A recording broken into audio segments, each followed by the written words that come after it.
जय हो भक्तों। शुक्रवार व्रत कथा प्रारंभ। बोलो संतोषी माँ की जय।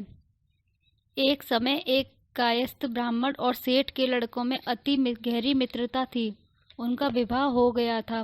ब्राह्मण और कायस्थ के लड़कों का गौना भी हो गया था, परंतु सेठ के लड़के का गौना नहीं हुआ था। एक दिन कायस्थ के लड़के ने कहा, हे मित्र, गौना करके अपनी स्त्री को घर क्यों नहीं लाते? देख, स्त्री बिना घर कैसा बुरा लगता है। यह बात सेठ के लड़के को जच गई। वह कहने लगा कि मैं अभी जाकर गौना कराकर आता हूँ।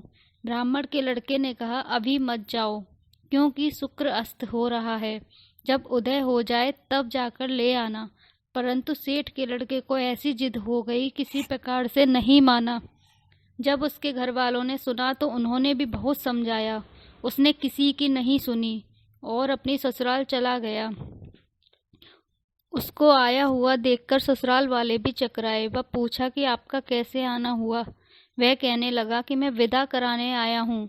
ससुराल वालों ने समझाया कि इन दिनों शुक्र अस्त हैं, उदय होने पर ले जाना, परंतु उसने एक न सुनी और अपनी स्त्री को ले जाने का आग्रह करता रहा। जब वह किसी प्रकार न माना तो उन्होंने लाचार हो दोनों को विदा कर दिया। थोड़ी दूर जाने के बाद मार्ग में उसके रथ का पहिया टूटकर गिर पड़ा। बैल का पैर टूट गया। उसकी स्त्री भी घायल हो गई। जब आगे चले तो रास्ते में डाकू मिले। उसके पास जो धन, वस्त्र तथा आभूषण थे वह सब छीन लिए।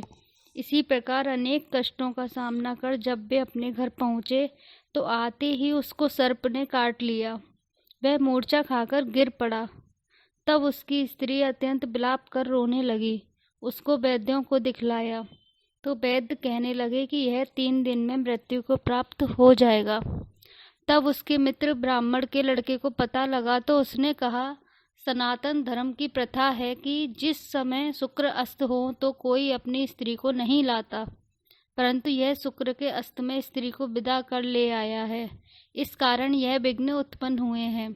यदि दोनों ससुराल वापस चले जाएं तथा शुक्र के उदय होने पर पुनः आए तो निश्चय ही विघ्न टल सकता है। इतना सुनते ही सेठ ने अपने पुत्र तथा उसकी स्त्री को शीघ्र ही ससुराल में वापस भेज दिया। पहुंचते ही सेठ के लड़के की मूर्छा दूर हो गई और फिर साधारण उपचार से वह सर्व विष से मुक्त हो गया। अपने दामाद को स्वस्थ देखकर ससुराल वाले अत्यंत प्रसन्न हुए और जब शुक्र उदय हुआ तब उन्होंने दामाद व अपनी पुत्री को खुशी खुशी विदा किया।